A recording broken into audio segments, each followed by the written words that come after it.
ezisooka okusoma eri bammemba okukola work plan era emaze okuweebwa ssente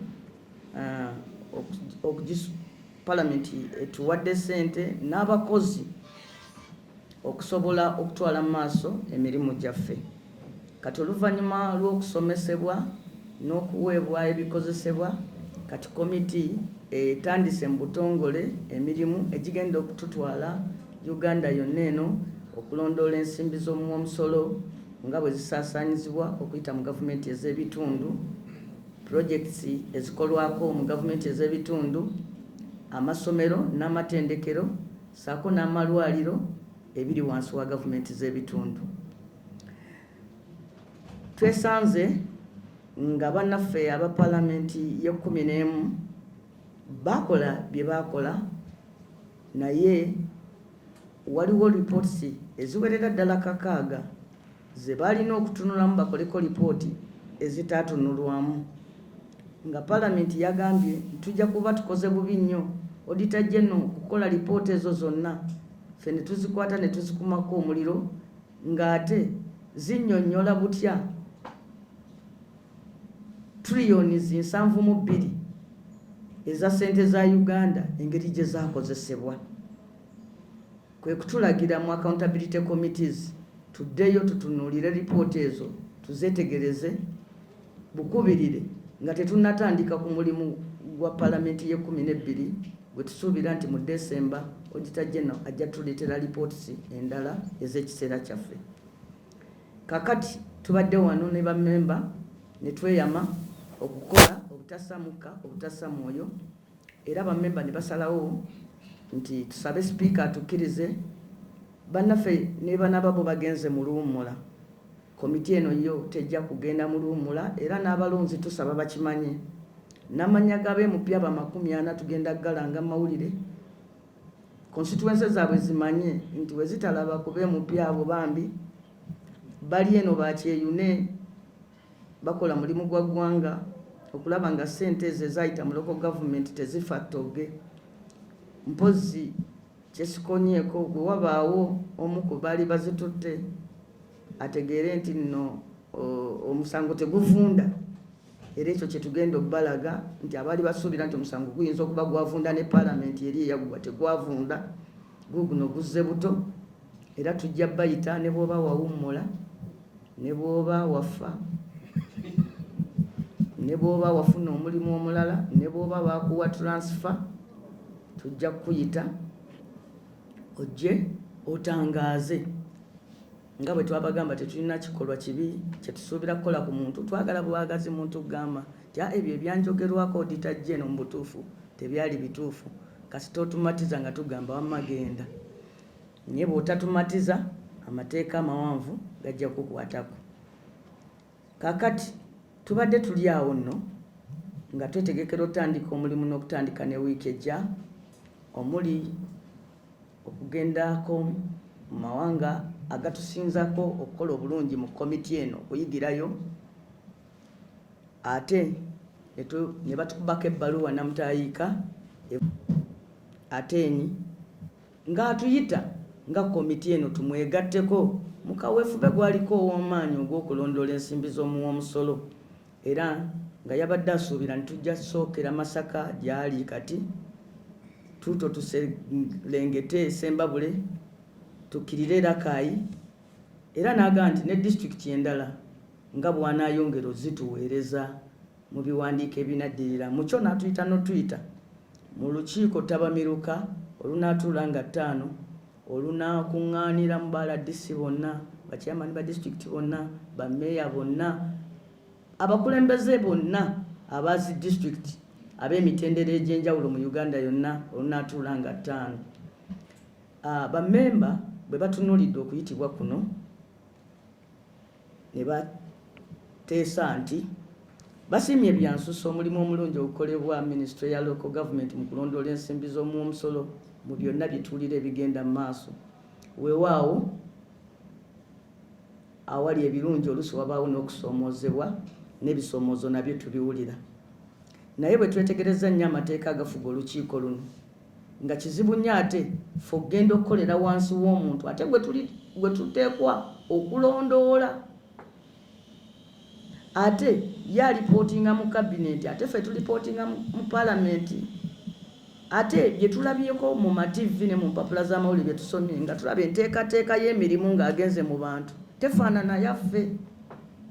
Amateeka agatufuga ga njawulo nnyo ne tulowooza nti oba oli awo tuyinza okugenda eyo ne tutatambuza bulungi mulimu ate oluusi ne kitukugira n'okukola ogwaffe ogw'okumukolako obwakalondoozi.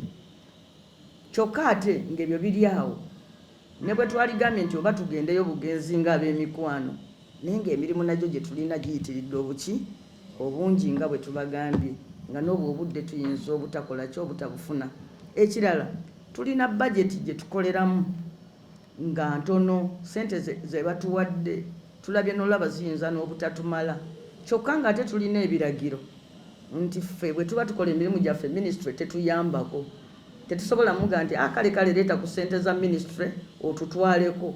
Tulina kukozesa zaffe zaki za parliament kubanga waliwo enkola y'ogamba nti gavumenti etambulira ku masiga 3 naye buli limu lyetongola kuki kulinaalyo. Kati mukulu Balamu ali musiga ddala naffe tuli musiga ki ddala. Kyokka olw'okwagala okuwuliziganya obulungi bammemba basazeewo nti kale ate ffe tumuyite ekifo kyaffe okugenda eri ffe kati katumuyite yajja atulabeko atubuuliremu engeri gy'atambuza emirimu byasanzeeyo nawa walowooza nti ffe tusinza okubeera ab'omugaso eri enteekateeka ze atunnyonnyolemu wano tukitegeere oba oli awo naffe tumuwe ku magezi okusinziira ku bye tulaba ne bye tuwulira. Kirabike nga ffe abatayagala kwetaba mulimu mulungi guno ogw'okulondoola ensimbi z'omusolo ezigenda mu gavumenti ez'ebitundu. Wabula ate tukizudde nti ye naye ne baminisita abamusooka balina obukiiko obufaanana nga buno eyo ku disitulikiti bwe bayita district public accounts committees obulina okukola omulimu gwe gumu nga gwe tukola wano naye nga bo bugukolera eyo ku disitulikiti nga minisitule yebuyimirizaawo yebusomesa yebuyimirizaawo era yereeta lipoota ze bukola nezireeta mu palamenti n'eryoka ezisindika mu kakiiko kano nga eyo yenkola eyateerwawo minisitule okulwanyisa enguzi nti abateeka amateeka baali basuubira nti minisitule bw'eba erwanyisa enguzi ekwatagana na buli obukiiko obuli ku disitulikiti n'egenda n'ekwata abali b'enguzi n'ekola lipoota n'ereeta wano mu palamenti awali ab'obuyinza be baba balipootinzeeko nti babuzankanyiza ensimbi z'omusolo ne basobola okukola ki okubonerezebwa. So twagala tukozesa olunaku lwe lumu olwo atubuulire lwaki obukiiko tetunnafuna lipoota ezo naddi lwasuubira ozireeta kabe kasinge ababaka baagala n'omuwa ku birowoozo lwaki balowooza nti ate obukiiko obwo obufaananira ddala kano ate eyo gye buli ku disitulikiti tebukola mirimu kubanga eno mu gavumenti eya wakati mu palamenti kana akakiiko kakulemberwa b'opposition wadde kaliko aba gavumenti naye eri mu disitulikiti ate kyeyamaani ate yeerondera akakiiko akamulondoola. Kaakati tusanze ng'emirundi egisinga kyeyamaani atuula eyo n'akakiiko ke n'abakozi be ne beekolera byabwe eyo era nga tulowooza nti minisita naawe we yali badde asinga okussa ettooki oba oli awo kyetaaga n'okukyusaamu kuki ku mateeka. Mpozi twagala n'abantu bategeere bulungi nnyo akakiiko kano lwadde kakulemberwa ffe aba NUP ne kutuulako bammemba baako abasinga obungi ba NRM n'olwekyo tetulinaawo mbiranyi ya byabufuzi erwanibwa wakati w'akakiiko kano ne minisita.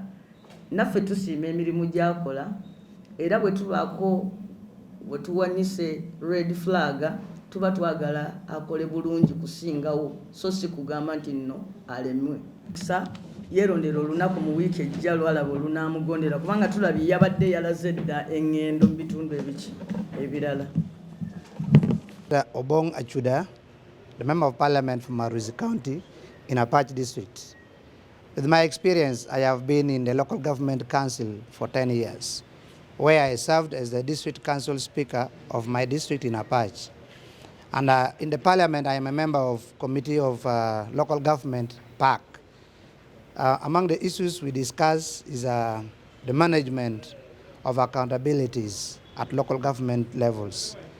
And with the experience I have, we rely on district parliamentary, means the district PAC committee, who submit their reports by the procedures. They are supposed to take their report to the district executive committee through the district chairperson, and the district executive committee prepares what is called a treasury memorandum, which is tabled before council.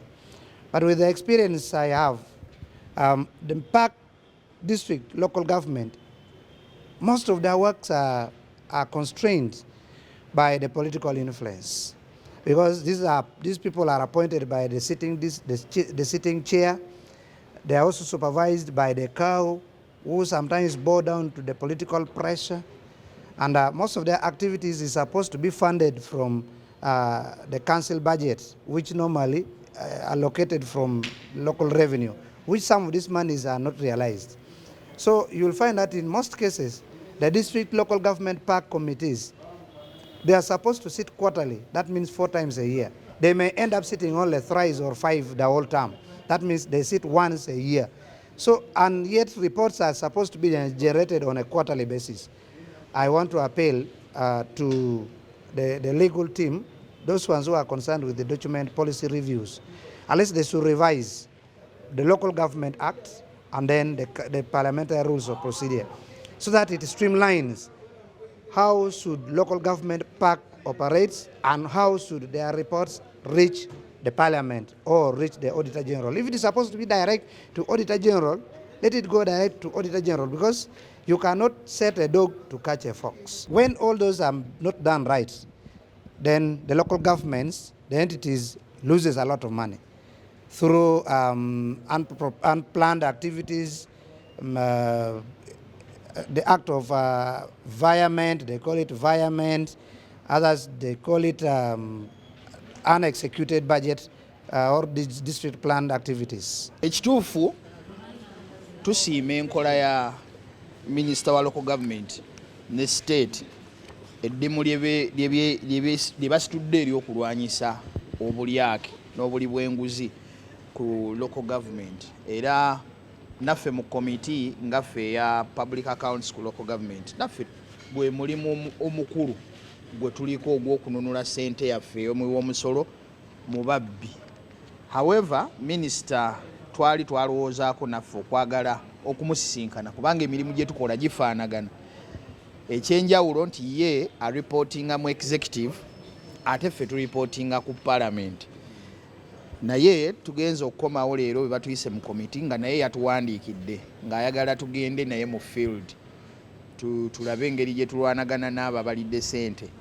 Mu ngeri y'emu tugezezzaako okulowooza nga tetunnagenda mu field nga tusaba committee ya PAC ku local government etuuleko ne minister owa local government, tusooke tubeeko bye twogera eno mu committee, kubanga ffenna tunoonya engeri gye tusobola okulwana n'abo ababbi.